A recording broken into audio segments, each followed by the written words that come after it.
اللهم صل على سيدنا محمد وأشغلني الظالم بالظالم. Assalamualaikum warahmatullahi wabarakatuh. Bismillahirrahmanirrahim. Alhamdulillahirabbil alamin. Shalatu wassalamu ala asyrofil mursalin sayyidina Muhammadin wa ala alihi wa sahbihi ajma'in.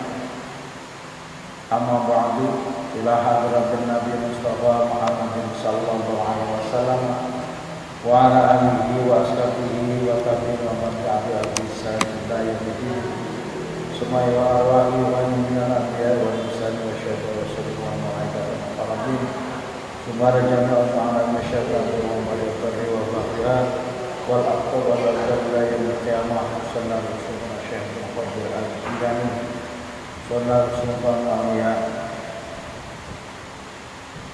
Sumana kita mana hunadahi wa bisabatihi usulna Al-Baradil Musannaf Al-Kitab Syekh Al-Zubi Selamat Wa'idawaki Al-Waqibah dan Majlis Bishiru al-Barakatul Fatihati Al-Fatihah. A'udhu billahi minasyaitonir rajim. Bismillahirrahmanirrahim. Alhamdulillahi rabbil alamin. Ar-Rahmanir Rahim. Maliki yaumiddin. Iyyaka na'budu wa iyyaka nasta'in. Ihdinas siratal mustaqim. Siratal ladzina an'amta 'alaihim ghairil maghdubi 'alaihim waladdallin. Amin.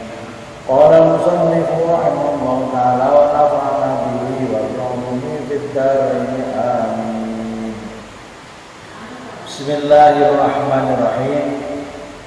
Para jamaah yang dimuliakan Allah, alhamdulillahirabbil alamin. Pada malam hari ini kita bisa melanjutkan pengajian kitab Al-Muqtafah dari Hidayat. Pada malam hari ini kita akan menyampaikan tentang qawaidul fiqhiyah. Beberapa kaidah-kaidah fikih yang harus kita ketahui agar dalam melaksanakan ibadah kita mendapatkan dasar yang yakin, menjadi yakin dan tidak ragu-ragu lagi. Karena beberapa amalan ibadah di Ahlussunnah wal Jamaah Nabiyah ini sering dianggap tidak ada dasarnya. Padahal setelah kita buka dalam kitab Al-Muqtafah ini semuanya ada di sana. Bahkan dasarnya dari hadis-hadis yang sahih, hadis-hadis yang sudah mu'tabar, masyhur, yang mana mereka mengatakan tetap tidak ada dasarnya. Wallahu a'lam bishawab. Pada malam hari ini beberapa kaidah fikih. Al-khata'u fil 'afwi khairun min al-khata'i fil 'uqubah. Kemarin terakhir. Kesalahan di dalam memaafkan, memberi ampunan itu lebih baik daripada kesalahan di dalam memberikan hukuman.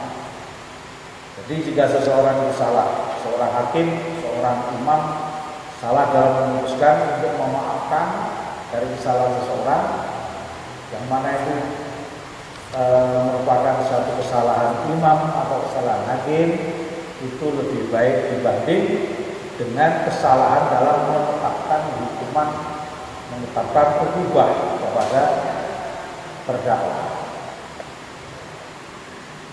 Hadis 120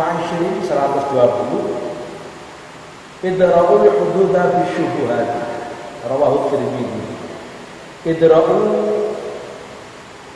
hindarilah ngisi hono sira kabeh al hududa ing netepake hukum hak, hukum pidana bisyubhati kelawan dasar alasan kang durung jelas. Jadi kita harus menghindarkan menjatuhkan hukuman pidana berdasarkan hal yang belum jelas. Artinya belum jelas ini ya perlu ditabayunkan. Hanya katanya qila wa qala. tidak bisa dijadikan sebuah dasar dalam memutuskan sebuah keputusan. Jadi tidak bisa menetapkan sebuah putusan apabila itu masih qila wa qala, katanya. Jadi belum bersifat qat'i. Makanya syubhat itu sesuatu yang tidak jelas, mirip-mirip saja. Al-mi'ah wa al-wahidina wal-wahid wal-ishrin 121 hukmul imami ala ra'yati manutun bil maslahat. Hukmul imami utawi kebijaksanaannya pemimpin imam ala ra'yati ing atase rakyat kawula iku manutun bertumpu. Iku manutun berdasarkan bil maslahati kelawan kemaslahatan. Jadi kebijakan pemimpin terhadap rakyatnya itu harus berdasarkan atau bertumbuh pada asas kemaslahatannya. Kalau sebuah kebijakan seorang pemimpin tidak membawa maslahat, tidak membawa kebaikan kepada rakyatnya, nah untuk apa kebijakan itu? Yang namanya kebijakan itu untuk memberikan kemaslahatan kepada rakyatnya. Banyak hal-hal yang diambil oleh pemimpin kita membijaksanai yang memberikan maslahat kepada kita. Suatu misal yang sering ada adalah kewajiban pajak. Kewajiban pajak, beban apa itu mutasi, dan suatu saat itu ada pemutihan. Nah ini kebijakan pemimpin. Jadi kalau mutasi kendaraan tahun ini bulan ini maka akan dihapuskan dari atau dibebaskan dari biaya mutasi. Nah ini biaya balik nama. Itu namanya kebijakan pemimpin yang membawa pada kemaslahatan rakyatnya. Tapi kalau sebuah kebijakan yang malah memberatkan pada rakyatnya, nah ini. Contohnya kebijakan yang seperti di Pacitan, ada pemimpin sudah ini kebijakan pemimpin daerah ini, maka kendaraan mobil yang boleh beroperasi di Pacitan harus di atas tahun 2015. Nah, ini kan memberatkan. Apa alasannya tidak jelas. Itu tidak membawa kemaslahatan. Satu contoh seperti itu, yang tetap memberatkan kepada rakyat itu tidak boleh atau harus ditindakkan. Makanya kebijakan seorang pemimpin itu harus bertumpu kepada kemaslahatan rakyatnya. Bahkan pemimpin yang adil itu besok mendapatkan perlindungan dari Allah di yaumul kiamat yang pertama. Sab'un yudhilluhumullahu yawma la dhilla illa dhilluhu. Ada 7 golongan yang akan diberi pertolongan oleh Allah, diiup-iupi pada waktu hari tidak ada iup-iup, tidak ada atapnya, yang di yaumil mahsyar. Nah ini yang pertama adalah imam adil, imam yang pemimpin yang adil. Jadi pemimpin adil itu pertama kali yang akan mendapatkan pertolongan, dan seterusnya sampai 7. Nah ini. Jadi hukmul imami ala ra'yati manutun bil maslahat. Jadi kebijakan pemimpin atas rakyatnya itu harus bertumbuh pada kemaslahatan, harus membawa kemaslahatan kepada umat, kepada rakyatnya. Kalau nggak ada kemaslahatannya, ya untuk apa dibijaksanai? Hukmul imami al-fa'ul khilafah. Mu'ah Isnaini wa salah wa asyrin 122. Hukmul imami yarfa'ul khilafah. Hukmul imami utawi kebijaksanaan pemimpin iku yarfa'ul khilafah, iku yarfa'ul ngilangake apa hukmul imam al khilafah ing perselisihan, perbedaan pendapat, selisih paham. Jadi kebijaksanaan pemimpin itu harus bisa menghilangkan perselisihan. Sama ini intinya pada amanatun bil masalah. Kalau ada kebijakan yang tidak bisa menghilangkan perselisihan malah menimbulkan perselisihan, nah, ini kan kebijakan yang harus dibijaksanai. Seperti ini kaitannya dengan al-imamah, dengan kepemimpinan. Nah, kalau kepemimpinan itu fikihnya biasanya fikih siasat. Nah, di pemahaman keilmuannya tentang perpolitikan. Al-Mi'ah Salasah al-Ishrin yang ke-123 ini dari sebuah hadis, Kulu jami'an fainal barakatan ma'al jamaah. Kulu jami'an kulu padha manata sira jami'an haris kafian. Fainal barakatan moko sak temene barokah iku ma'al jamaati sartane jamaah. Makanlah bersama-sama karena sesungguhnya keberkahan itu bersama jamaah. Nah, di sini penekanannya bukan makannya, tapi kebersamaannya. Kenapa kalau sampai ada perintah makanlah bersama-sama? Kita tahu bahwa jamuan makan itu adalah suatu perbuatan yang ringan, tapi nilainya tinggi. Nilainya tinggi. Kalau seseorang itu menjamu makanan, ini jadi makanan itu kalau sampai ada cacat sedikit jadi jago kalau mungkin. Tapi dari makanan yang sederhana itu bisa memperkuat tali persaudaraan. Ya ngopi lah sekarang itu, ngopi bareng lah itu. Kan seberapa sih harganya satu cangkir kopi? Mungkin kalau yang di tempat-tempat yang kelas itu ya 25.000 tak mungkin. Kalau ngurus saya ketahui, tapi itu sudah bisa tausikul ukhuwah, memperkuat merakitakan persaudaraan. Ayo ngopi. Nah, seperti itu. Istilahnya kulu jangan final barokata ma'al jamaah. Nah di sini tumpuannya adalah pada kebersamaannya itu. Nah sekarang apa yang namanya barokah? Mawal barokah Roma atau nama barokah. Barokah itu mayatazayatu khairuhu. Sesuatu yang semakin hari semakin tambah perbaikannya. Makanya kalau pembuka rezeki ini barokah, ini artinya rezeki itu bisa membawa kebaikan yang semakin hari semakin baik. Bukan kalau rezeki yang membawa mafsadah. Sugih, rezekinya lancar, ekonominya tertata, tetapi rumah tangganya ruwet saja. Nah ini malah menjadi tidak berkah, artinya tidak ada kebaikan yang bertambah di dalam keluarga. Semoga ilmunya barokah lah. Ilmu itu membawa kebaikan semakin hari semakin baik dan semakin baik. Ini al-barokah. Makanya makanlah bersama-sama.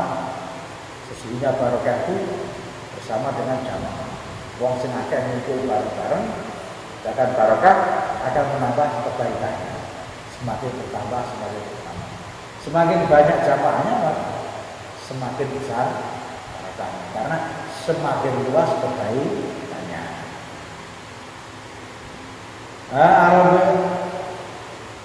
Al-Mi'ah wal Arba'ah wal Ishrin 124 sebuah hadis juga. An Ibnu Abbas radhiyallahu anhu akrimul ulama fa innahum warasatul anbiya wa ibnu Asakir hadisun dhaif. An Ibnu Abbas dinar sakit sahabat Ibnu Abbas radhiyallahu anhu akrimu padha mulya ana sira kabeh. Al ulama ulama fa innahum mongko sak temene ulama iku warasatul anbiya'i pewarisi para nabi. Rawahu Ibnu Asakir. Rawahu riwayatake hadis iki sapa Ibnu Asakir Imam Ibnu Asakir. Hadisun dhaif utawi hadis. Jadi hadis ini dhaif. Kelasnya adalah dhaif. Hadis dhaif itu tidak bisa digunakan sebagai hujjah, sebagai dasar untuk istinbat hukum. Istinbat hukum itu memutuskan satu hukum halal, haram, sebagainya. Jadi itu untuk istinbat hukum tidak bisa. Tapi wattafaqa al-muhaddisun, para ahli hadis itu bersepakat bahwa boleh diamalkan di fadhailil amal. Boleh diamalkan untuk meningkatkan fadilah-fadilah keutamaan, fadhailul amal. Jadi amal-amal yang lebih tinggi fadilahnya, kemanfaatannya, kebarokahannya. Hanya di sini akrimul ulama fa innahu warasatul anbiya. Muliakanlah ulama karena sesungguhnya ulama itu pewaris para nabi. Memang ada hadis itu al ulama warasatul anbiya. La yarsu dirham wala nubuwah. Jadi yang namanya ulama itu adalah pewaris para nabi, tidak mewarisi harta benda, tidak mewarisi uang, tetapi mewarisi ilmu. Jadi ulama itu mewarisi ilmunya para nabi. Sini. Nah, sekarang ulama itu juga terbagi-bagi, terkotak-kotak. Ada ulama hasan, ada ulama khair, ada ulama su. Jadi ada ulama yang baik, ada ulama yang jelek. Imam Al-Ghazali menyatakan al-ulama khair, ulama yang baik, ulama hasan, itu adalah alladzina ya'tu ilaihim, al-ulama alladzina ya'tuna ilaihim al-umara. Jadi ulama yang baik itu adalah ulama yang disowani, yang didatangi oleh para penguasa. Walau ulama usul alladzina ya'tuna ilal umara. Sedangkan ulama-ulama yang su, ulama jelek, ulama syar, itu adalah ulama yang mendatangi, berlindung di bawah ketiak para penguasa, penjilat. Itu.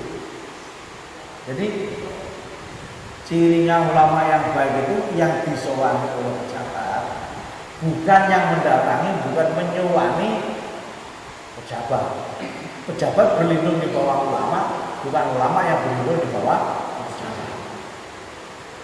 Hanya berlindung di sini ya sesuai dengan keilmuannya, dalam keilmuannya, kapasitas sebagai ulama. Seperti itu.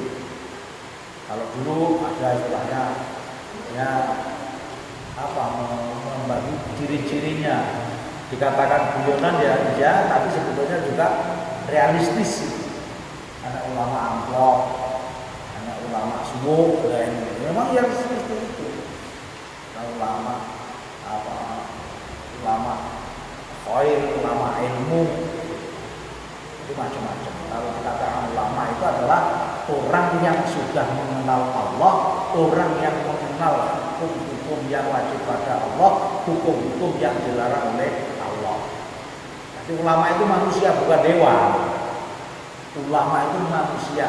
Man arafa, bukan man arafa.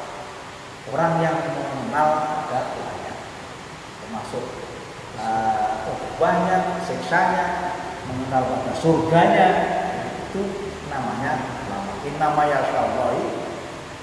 yakhsyallaha min ibadihil ulama. Yang takut pada Allah itu hanya atau yang takut pada Allah dari hamba-hambanya itu hanya, kalau bukan ulama enggak tahu. Orang yang tidak kenal pada Allah itu tidak pernah tahu mana Allah. Nah, seperti itu orang yang ateis. Nah, ini bicara soal ulama. Makanya Allah itu akan mencabut ilmu. Innallaha yantazil ilma insya'an walakin biqabdin walakinna hu yantazil biqabdin ulama. Jadi sebuah hadis itu akan menyatakan ulama itu warasatul anbiya. Allah tidak akan mencabut ilmu itu dengan langsung dicabutnya, tetapi dengan mencabut nyawa, mematikan para ulama ini. Jadilah para sesepuh, para ulama, para kiai banyak yang sudah wafat, sudah sudah. Itu hakikatnya Allah mengangkat ilmunya dari bumi ini bertahap. Kalau kita di kalangan Nahdien ya Asyik, kita kabur, diteruskan Surabaya, kabur, Musola, Gusdur, terus seperti itu. Jadi kalangan Nahdien seperti itu. Kita tahu para ulama, para sesepuh sudah dipanggil kembali ke jirannya, semakin hari itu hakikatnya Allah mengangkat ilmunya dari bumi ini, sehingga nanti tinggal orang-orang yang bodoh. Jadi yattahiduna asal juhala, mereka akan mengangkat orang-orang yang bodoh itu menjadi pemimpin,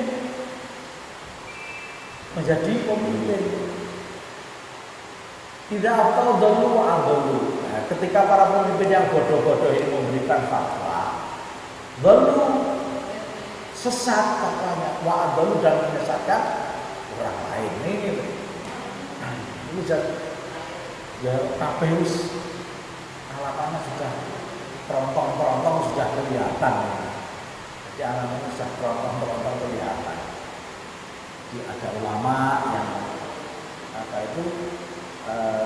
mendatangi umaro sudah banyak. Orang yang ngaku-ngaku ulama ketika mentafsirkan Al-Quran sakarepe dhewe juga sudah ada.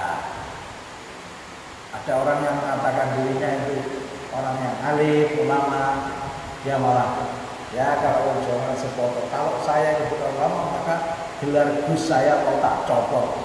Ini berarti kan dia yang pasang sendiri. Padahal gelar kiai, ya ustaz, ulama itu yang memberikan orang lain. Justru orang yang mukhlasin, orang yang betul-betul hatinya diikhlaskan karena Allah, itu tidak pernah merasa dirinya jadi kiai, tidak pernah merasa dirinya jadi ulama. Kata Imam Syafi'i, semakin kita itu pintar maka kita semakin merasa bodoh. Tapi semakin orang semakin bodoh maka dia akan merasa semakin pintar. Seperti itu. Nah, ini makanya ya itu dari kata ulama seperti itu. Fa'inahum warasatul ya. Jadi kita harus memuliakan ulama khair, ulama fillah.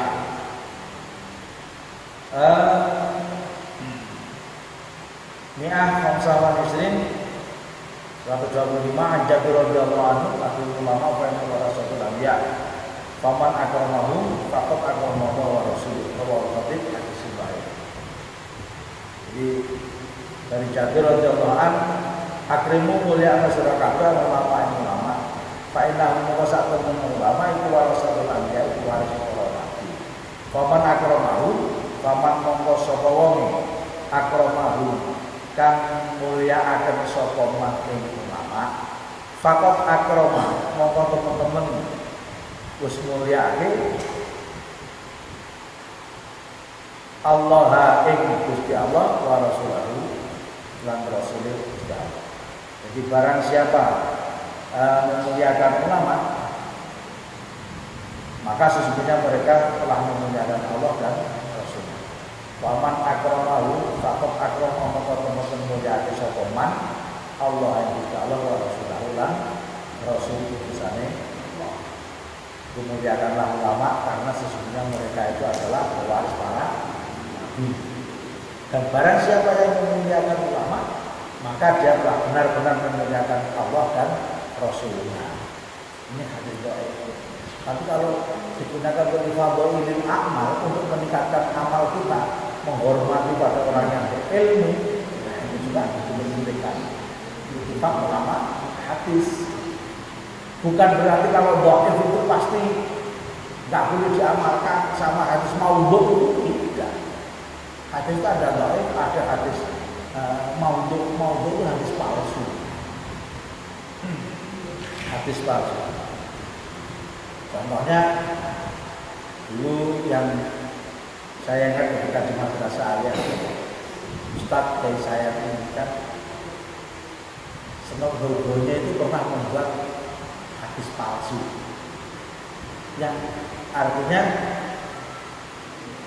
seorang anak hasil zina itu tidak masuk surga sebelum dia membunuh ibunya. Jadi yang harusnya saya berikan. Jadi yang tetap saya ingat sampai sekarang itu seorang anak hasil zina itu tidak masuk surga sebelum membunuh ibunya. Loh, kok membunuh ibunya masuk surga? Nah inilah. Kan ini bertentangan dengan hukum syariat. Jadi salah satu cirinya hadis palsu yang pertama itu bahasanya kasar, yang kedua isinya ta'arif dengan hukum syariat, bertentangan dengan maqasid syariat. Wong ibu dari dimuliakan, aja nanti tahta dari umat, karena saking mulianya ibu. Tahta dari umat itu surga di bawah telapak kaki itu artinya yang bisa mendidik anak-anak itu menjadi mulia masuk surga adalah ibu, bukan bapak. Kalau bapak wajibannya mencarikan rezeki yang halal, maka mau dihalalin, memberikan makan anaknya dengan rezeki yang halal, nikmatin halal. Nah, ibu-ibu yang mendidik, kayaknya al-ummatul itu adalah seperti sekolahan. Makanya ada seorang kiai yang bilang begini, ini ya niteni saja. Kalau ulama sebuah yang ngendikan, kapan to ibune kuwi apik salihah, insyaallah anake dadi saleh. Nek lamun to senajan to bapak iki ora patek saleh. Bapak ora patek saleh. Tapi kalau bapaknya itu soleh, maling, ibunya toleh, olihah, ibunya itu kurang ajar, anaknya juga kurang ajar, susah untuk jadi. Nah, itu niteni saja, bukan kopi itu, bukan kopi, tapi kok ada telek ibunya api, bocah itu dadine api, senajan to bapak ora patek api. Nek agape lek ibune ki elek bocah ki angel kok sing. Senajan bapake omah apik. Enggak tahu kenapa. Nggih kita ini mau seperti itu. Tapi itu bukan dalil yang koki.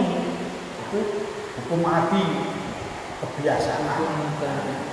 Kebiasaan dipeni. Dan itu juga bukan hadis. Bukan hadis itu. Dianggap nanti membuat hadis sendiri. Dasar di amrina. Nah ini bukan makhluk yang itu. Berikutnya hadis yang 126 hadis lagi. Anak-anak radhiyallahu anhu ulama amanah Allahi ala tauhid. Ulama utawi para ulama itu amanah Allahi kepercayaannya Allah. Ala tauhid ing ngatasé makhluk-makhluk Allah. Rawahu al-Bukhari wa Ibnu Asakir hadisun. Ini hadisnya hadis hasan. Sahih hasan, baik.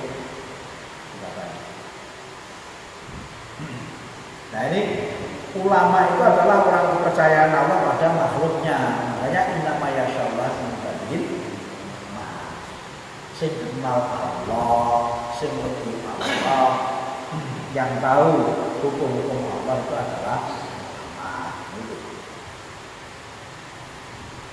kalau ulama itu adalah orang kepercayaan Allah, maka ketika kita menghormati ulama, hormat karena keilmuannya. Caranya gimana? Ya jangan sampai berlaku kasar, berbuat kasar, mencium tangannya ketika bersalaman. Apa nggak kena corona? Ya itu. Sekarang corona membuat manusia hanya panik. Nggak perlu panik. Semuanya jadi ditentukan oleh Allah. Ketika corona turun, yang itu juga Allah. Yang menghilangkan juga Allah. Kemudian Allah membuat para peneliti-peneliti di bidang ilmu corona menemukan jawaban juga Allah. Dan itu di sekeliling kita semuanya sudah Allah menurunkan corona. Apa antisipasinya, pencegahannya agar tidak menular? Sering cuci tangan. Nah, kita ini sering wudhu. Bukan hanya cuci tangan, sering cuci muka kita biasa. Kalau wudhu yang mulai dari cuci wajah, masuk tangan, sebagai musaf, sebagai kepala, sempurna. Di situ dalam jualan kesehatan cuci tangan minimal 5 kali sama, kita kan 5 kali sama. Ini, jadi syariatnya Allah itu sudah menjawab apa yang diturunkan Allah dari penyakit, dari virus corona, COVID-19. Seperti ini hikmah, betul-betul hikmah. Kemudian untuk meningkatkan daya tubuh agar tidak gampang terserang corona, nah ini penelitian dari Dr. Penel. Nah, ini tentang apa? Empon-empon. Nah, empon-empon yang ada temulawak, kunyit, mau menaik logo juga, unsur jamu Jawa, unsur ini. Nah, itu digodok, ditambahi gula Jawa, gula aren. Nah, ini kan seger, jika diminum seger, itu meningkatkan stamina tubuh sehingga tidak gampang diserang oleh corona. Nah, itu kan ada di sekitar kita sudah ada. Kenapa kita harus panik? Jadi kita sadari, katanya kita beriman kepada qada ketentuan Allah. Bila qadri khairihi wa syarrihi min Allah. Kita beriman kepada Allah, kekuasaan Allah, takdir Allah, baik dan buruk ketentuan takdir itu datangnya dari Allah. Walaupun corona yang sempat menteror dunia ini, itu yang betul juga Allah. Loh, siapa yang diteror? Mereka-mereka yang tidak kenal dengan Allah. Coba kalau kita itu kenal Allah, Allah membuat virus seperti monggo Gusti panjenengan panjang kosong kamu ini kalau di panjenengan paling selamat. Caranya ini yang perjata korban berdoa untuk astajib lakum. Level Islam menjadi dunia takarub DPDP biar doanya itu diterima, biar doanya didengar oleh Allah, maka kita juga harus mendekat. Bagaimana kita bisa diterima doanya kalau kita jauh dari hukum Allah? Makanannya haram, pakaiannya haram. Nah, kita walaupun sudah tertatih-tatih, tergopoh-gopoh mengatakan bahkan ya Rabbi, wahai Tuhan, kabulkan permintaanku, tapi makanannya haram, tempatnya haram, pakaian haram, gak belum sholat, gak belum wudhu. Bagaimana Allah bisa mengabulkan? Itu sendiri Kanjeng Rasul seperti itu. Hanya di sini. Kalau kita lihat di WA yang cukup viral itu, orang Cina belajar wudhu itu kan ada, Ustaz Jawa menerangkan dan ada, bahkan ada mereka, kenapa orang-orang Islam di Cina itu tidak terinfeksi dengan virus corona ini? Karena kebersihan dijaga, wudhu dimakan, an-nadhafatu minal iman, makannya tidak ngawur yang halal, kulu mimma razaqakumullah halalan thayyiban. Bukan makan cacing, makan kolot jengking, makan tikus cindil, naudzubillah, kelelawar. Pokoknya semua yang dilarang oleh Allah dimakan. Bukan itu. Inilah innallaha thayyibun la yaqbalu illa thayyiban. Allah itu maha bagus dan tidak akan pernah menerima yang tidak bagus. Perintahnya makan yang halalan thayyiban, sing halal sing apik. Ini adalah jawaban dari penyakit yang ada ini. Hakikatnya Allah membukakan pikiran. Ya, inilah syariat Islam. Inilah kebenaran Al-Quran. Mana lagi? Nikmat mana lagi yang akan kamu dustakan? Obat dicepak ini Indonesia seperti itu. Perilaku hidup yang bisa menggunakan corona yang mematikan sudah dilaksanakan setiap hari. Loh, kok masih galau? Loh, ini kan tidak boleh seperti ini. Lihat itu di Masjidil Haram, panik ditutup, mendekat ke rumah Allah, tawaf di Baitullah sudah tidak bisa. Ditutup, lapis 2 baru bisa tempat tawafnya, tempat tawafnya. Jadi Yang boleh di sana hanya tawaf sunnah, tawaf wajib nggak boleh, tawaf umroh nggak boleh. Umroh nggak boleh, selalu dijaga oleh oleh polisi-polisi tempat-tempat. Jadi mulai dari Tanim dijogo, di Saim jogo nggak boleh, di tempat di Ka'bah sudah dijaga seperti itu. Ini ada apa dengan burung? Itu pasti ada sesuatu di balik semuanya. Hikmahnya apa? Kemudian kok sampai membuat seperti ini. Bahkan sekolah di Jawa Timur mulai hari ini sampai tanggal 29 serentak se-Indonesia ini tadi dibuka data kontak. Bahkan di Kota Malang mulai tanggal 18 nanti tidak boleh masuk dan tidak boleh keluar. Nah, ini kayak kena endemi zaman Rasul kan seperti itu. Ada. Dan Rasul menyampaikan, ketika kamu mendengar sebuah itu, maka kalau jangan ke sana. Kalau kamu sudah ada di sana, pada waktu lawan ujungnya, dan kamu jangan keluar dari sana. Kenapa? Biar tidak terjadi penyebaran. Ini yang yang masyhur kan, ketika Umar bin Khattab mau ke Syam, ternyata di Syam ada wabah taun itu kan. Ketika di sana, maka Umar diikat tidak boleh masuk sana oleh Amr bin siapa itu penguasanya.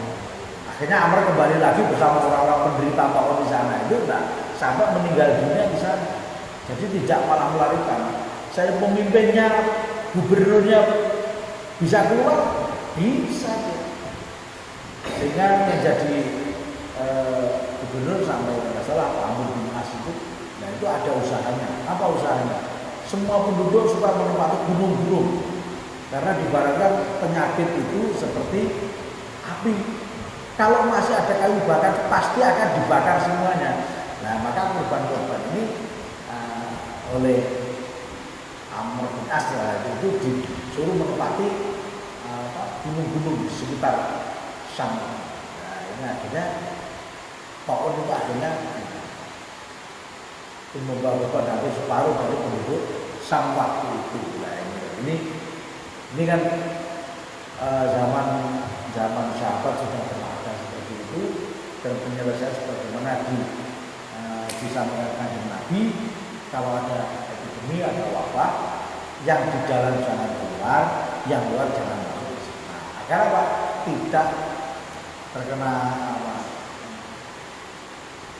penyakit itu, tidak mempercepat, memperluas penyebarannya. Subhanallah. Nah, itulah para sama semuanya bahwa ulama amanah Allah itu ala khalqihi. Oleh karena itu kita perlu Muhammad karena keilmuannya sebagai penerus daripada keilmuan Nabi. Kemudian satu lagi, An Anas radhiyallahu anhu,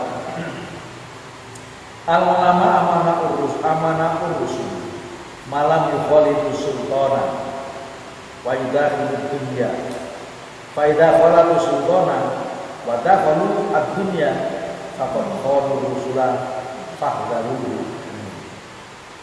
Rawahul Hasan bin Sufyan wal Mu'min, hadisul Hasan. An Anas radhiyallahu anhu, diceritakan dari sahabat Anas radhiyallahu anhu, al ulama itu umana Allahu, orang-orang percaya itu mana urusul, wong-wong kepercayaannya para rasul. Malam ikhwan itu selagi orang kumpul, orang campur sapa ulama, orang bergaul dengan dekat, bermesra-mesraan dengan romantisnya sapa ulama, as-sultana yang penguasa, raja, pejabat, pemimpin. Wa yudahilu lan orang sapa ulama adunya ing kehidupan, kesengsem kehidupan hubud dunia. Fa idza qalatu mongko nalikane campur bermesraan dalam pergaulan sapa ulama asultana ing para pemimpin Wadakhalu lan padha mlebu sapa ulama adunya ing kesenangan dunia. Faqat khon mongko temen khianat sapa ulama mana usul ar-rusula ing para rasul. Fahdaru mongko doho sira kabeh hum ing ulama yang yukhalifu dunya dan dabalu ala khalafu ala sultan wa dabalu dunya. Jadi kalau ada ulama itu percaya kepada Rasul selama dia tidak kesengsem kepelut dengan tahta ulama dan tidak gila harta. Ulama kalau sudah gila harta maka akan hilang keulamaan. Walaupun orang lain tetap mengatakan ulama. Siapa yang tahu? Allah. Siapa yang tahu? Dirinya sendiri.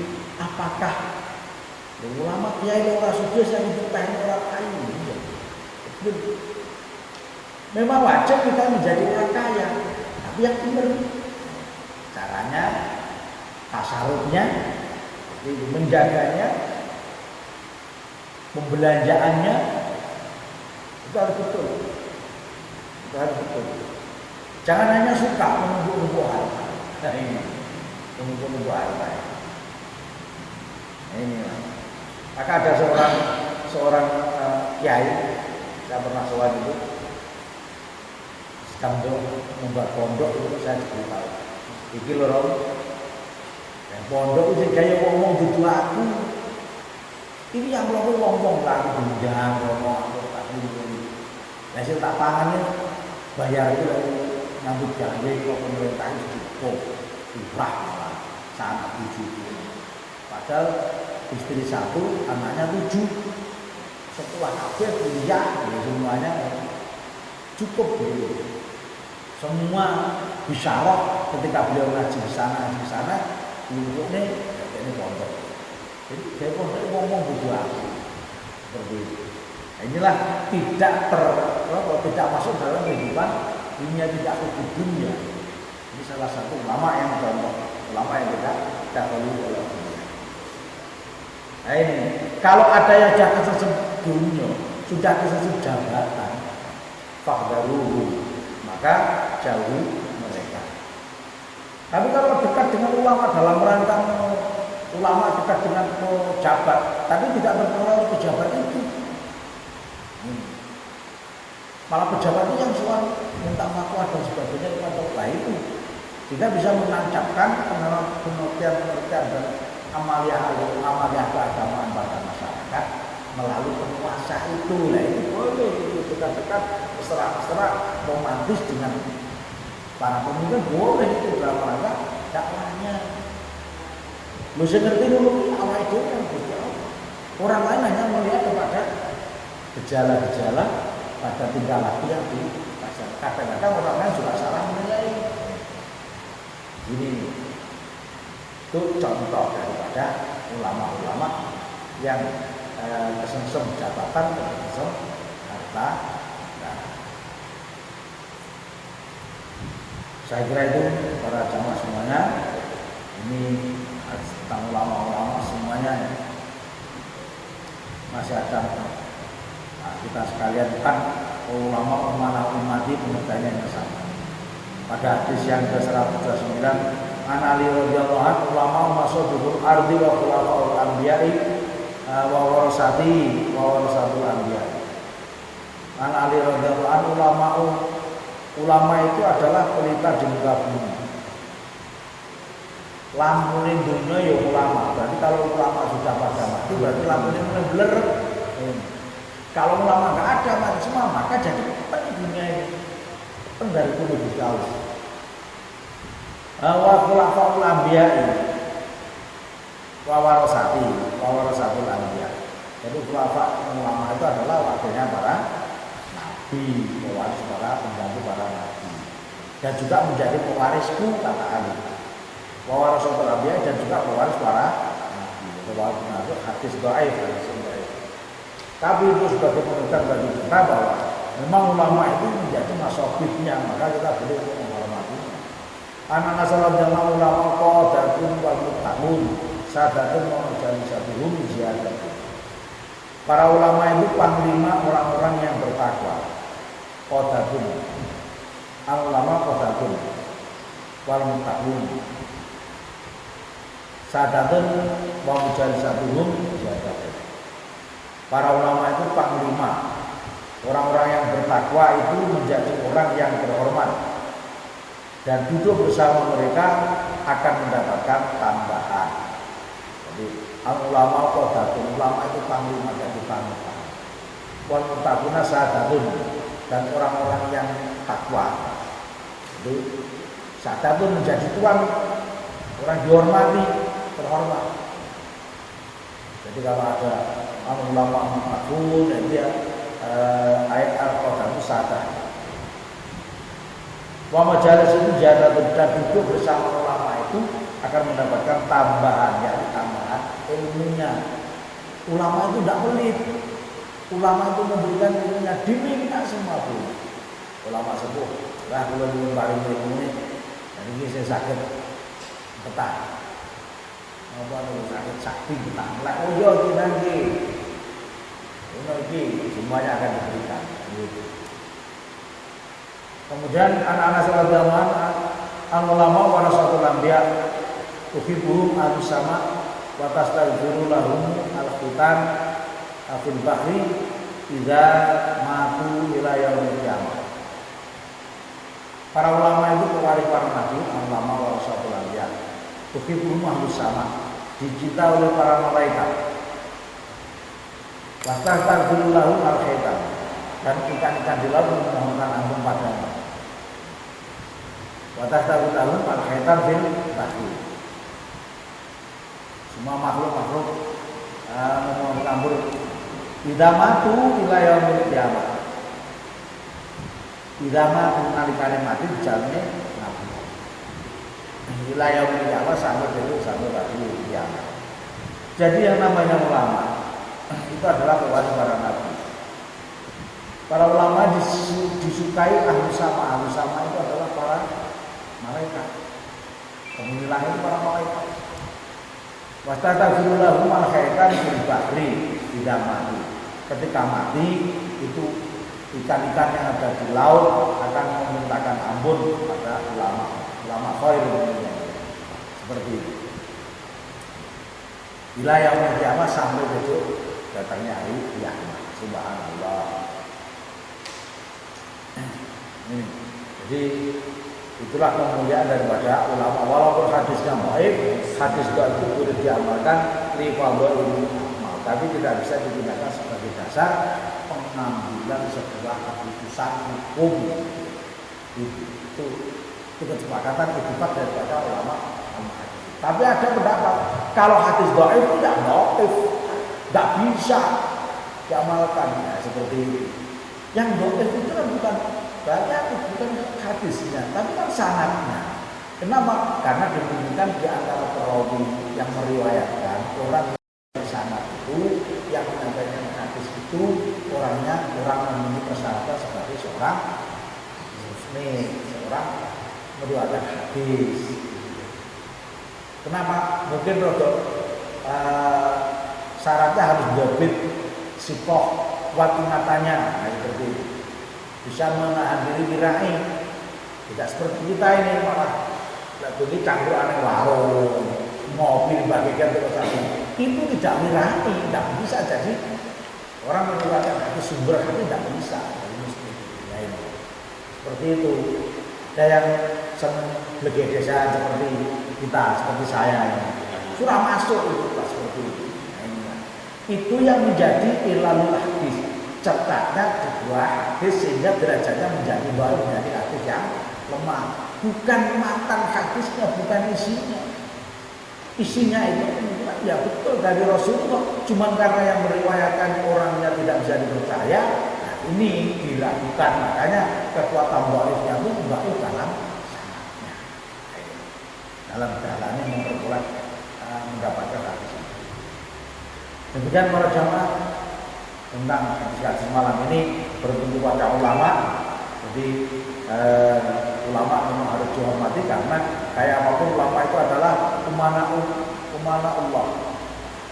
Jadi orang kepercayaan Allah, orang kepercayaan Rasul, ulama adalah masabul ardi, cahaya di bumi.